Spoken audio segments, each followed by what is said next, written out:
imana z'Uwiteka zizavuzwa mw'ijuru, habaye urya munsi mwiza uhebuje,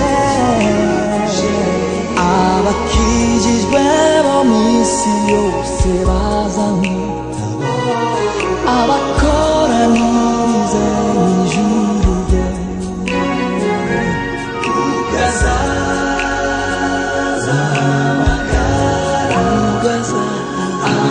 amazina yawe bose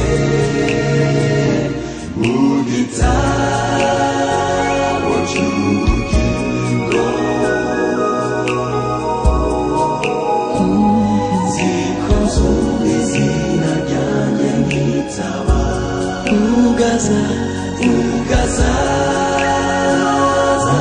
ugazahamagara amazina yawe bose mu gitabo cy'ubugingo, nziko nzumva izina ryanjye nkitaba,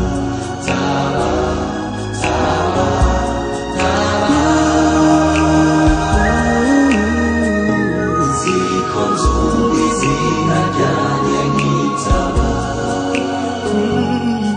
Uwo munsi hazozurwa abapfiriye muri we, bave mu bituro nk'umucunguzi, bazahurira mw'ijuru n'abazaba bariyo, abamari nanjye sinzaburayo.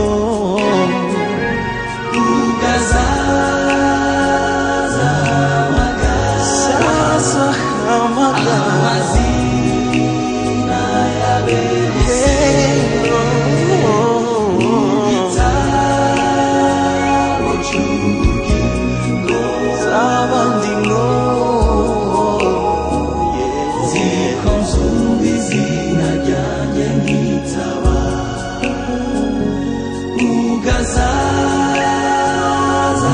ugazahamagara amazina yawe bose mu gitabo cy'ubugingo, nziko nzumva izina ryanjye nkitaba,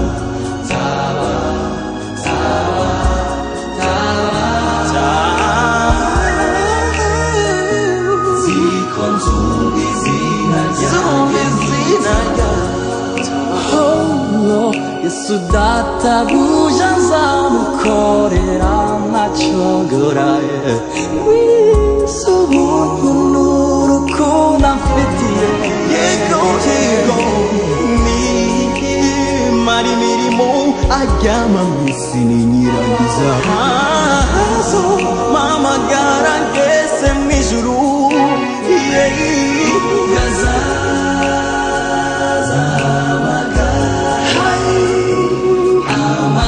amazina yawe bose mu gitabo cy'ubugingo,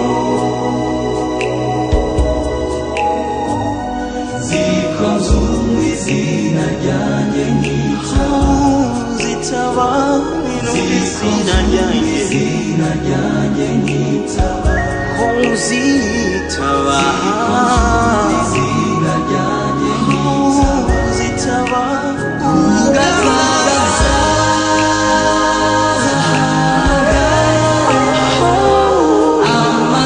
amazina yawe bose mu gitabo cy'ubugingo, nziko nzumva izina ryanjye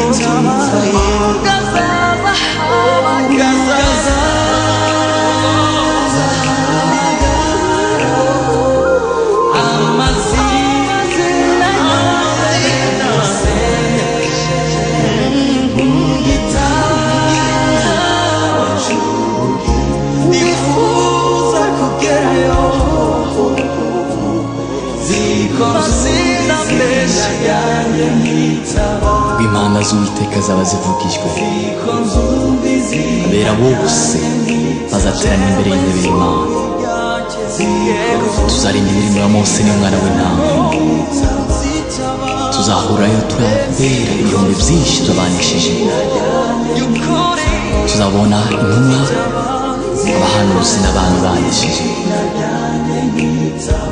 Ibyago byose n'amakuba, gucika intege, kwihebura, kugwa n'isoni, urupfu, amarira na kuzimu bitakiriho, intambara n'indwara byashize.